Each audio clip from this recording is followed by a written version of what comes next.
Here's what you missed on the last episode of Colony Confidential. Can you hear me? Yeah, I can hear you. Wait. Speaker off. Hold on. Hello. Can you hear me? Yeah, but very, very low. It says speaker off. Come here. How do I get the speaker on? I don't know. You there? Can you hear me? Going back to like the early 1900s, customer service has changed so much, and everybody would agree with that. Back then, in regards to customer satisfaction, it was buyer beware. Yeah. You know what I mean? Like, that was like a national thing. Whatever you buy as a buyer, just beware, because it could be shit, take it as is, and otherwise go fuck yourself, because we ain't going to do shit for you. Yeah. That was early 1900s, and I think over time... the early 1900s, that would be like 1901, 1902. Buyer beware was, let's say, mid-1900s. In the 40s, it started to change a little bit, and it started to get better around that time. Things started to change where the customer had a little bit more power. They got that thing, consumer board or something. Competition, getting rid of monopolies, competition amongst businesses, to the point now where it's no longer buyer beware. It's almost like company beware, because the customer has all the power now. The pendulum has swung too far. It's not in the middle. It was too far to the right years ago. Now it's too far to the left as far as I'm talking about customer rights. Well, not only rights, and you would definitely agree with this. You say you're going to do something as any type of business, you should do it. And if you don't do it, there should be something somehow that the customer can recoup their money or get the service, which is where you have warranties and guarantees and stuff like that. You know what I mean? If you can't perform the service that you're supposed to, maybe you can do something better than that service you promised to quiet them down. Right, and that's where customer service comes in. I'm sorry that didn't happen to your liking. We'll come out, we'll do this, we'll do that, whatever the case is. But nowadays, too, it's so... especially in the residential market. I mean, in the commercial market, it happens as well. But in the residential market, everybody listening, you'll hear about this soon on one of our podcasts, but getting reviews online, right? We just spoke to our good friend Lauren Sederoff about that. I think I sent you a message like that. We had, when we bid on jobs, they'd ask for 3 references. We'd give them 10. I remember somebody saying to me, do you have any references that say that you're not great?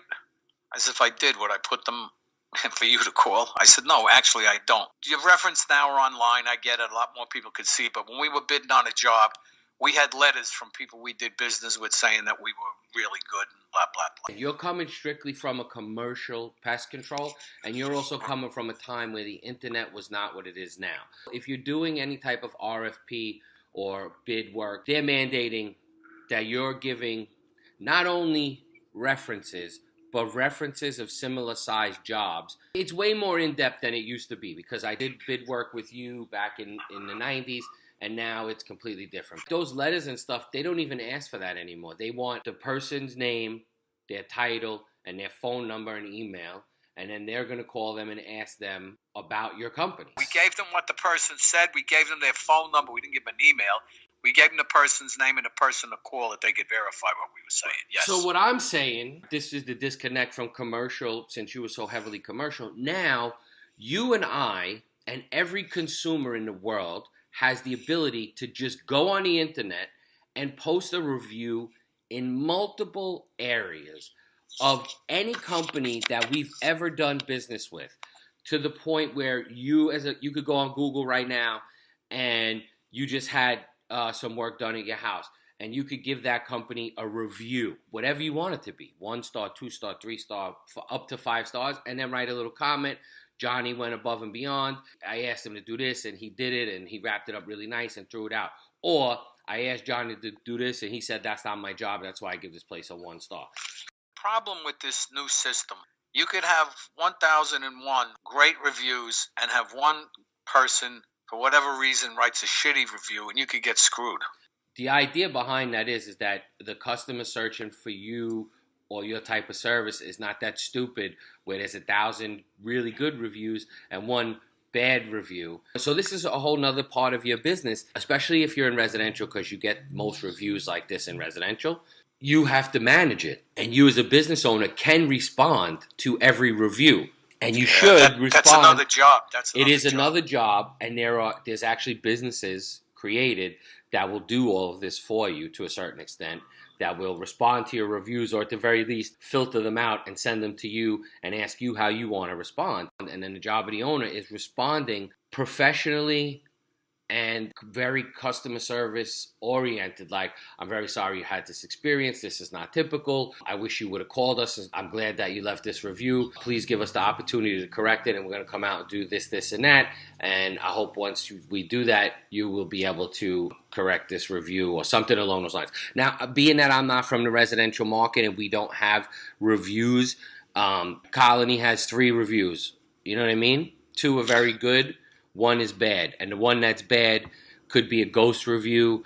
The 2 good reviews, people actually say stuff about their experience, and the 1 bad review is just a name and an initial and just a 1 star.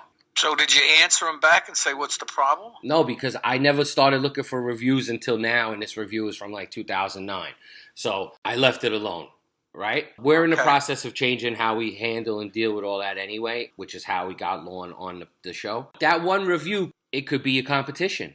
Yeah, of course. It could be somebody trying to hold your business hostage, almost like how these hackers do, where they send an email and say, if you don't send us X amount of dollars, we're going to continue.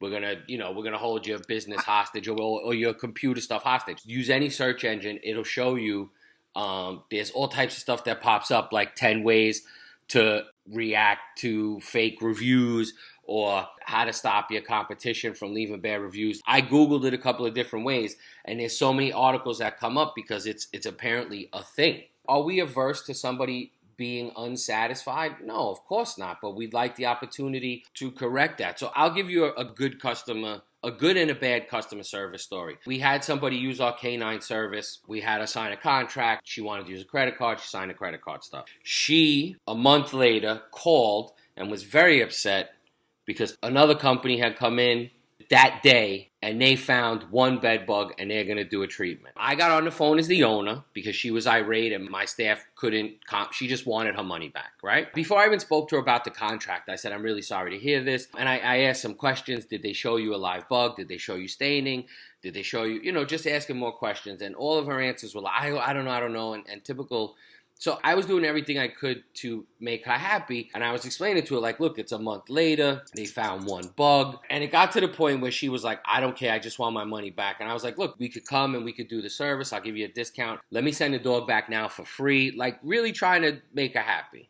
No, right? I don't trust your dog. I said, I have another dog, I could send someone else. Everything was no, I just want my money back. So then, unfortunately, she was just like, I'm going to ruin you on the internet. And I said, okay. I said, well, you read your contract, and our contract for K9 is very specific. I said, read your contract and what it says in a month. Everything that I'm offering you has nothing to do with the contract. I'm just trying to make you happy, but you'd only be happy if I give you the money back, and I can't give you the money back. So then she went to her credit card company and blocked the charges. And I won, and this is also a good business thing, I won because I had the signed contract, the signed credit card authorization, and the signed service ticket that we performed the service. So she lost all of that. And she never ruined us on the internet, thankfully. But that was just a customer very similar to the customer that you said no to. Not that I said no to her to do the work, but there was nothing that was going to make her happy. She just wanted her money back. But a month after a service was provided. Well, then, I remember another customer. This was in an apartment building. And my guys were coming back. This woman screams. So I said, you know what? I'm going to go up there myself. So I went up there. You're late. I said, really? I think we were supposed to be here between 8 and 9 o'clock in the morning. No, it was 8 o'clock. I go, I'm the one who spoke to you. I said between it. No. I go, do you want me to do the service? Yes or no? Everything was put it here, put it there. Spray some in the bedroom. I said, I can't spray it in the kid's room, man. We don't spray it. You're not spraying the child's room? I said, no. So she, well, I'm calling your office. I said, oh, go ahead. Anyway, when I got back, sure enough, there was, in the old days, we had a device that recorded you. What do they call them now? Whatever. A recorder. Yeah, right. Okay.